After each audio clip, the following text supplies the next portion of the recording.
हाम्रो गाडी लोकल रोडमा हिँडेको गाडी होइन, हाम्रो एक्सप्रेस वेमा हिँडेको गाडी हो। गन्तव्यमा पुगेपछि मात्रै ब्रेक लाग्छ। गन्तव्यमा पुग्नुभन्दा अगाडि ब्रेक लाउन जरुरी हुँदैन।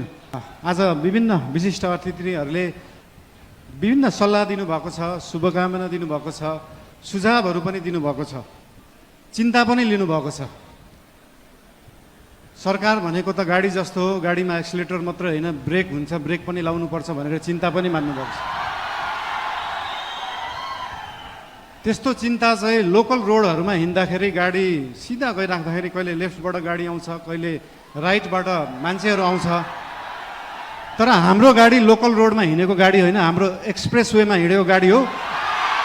गन्तव्यमा पुगेपछि मात्रै ब्रेक लाग्छ।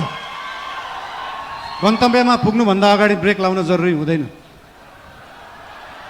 र हाम्रो गाडी अनियन्त्रित पनि छैन। वातावरण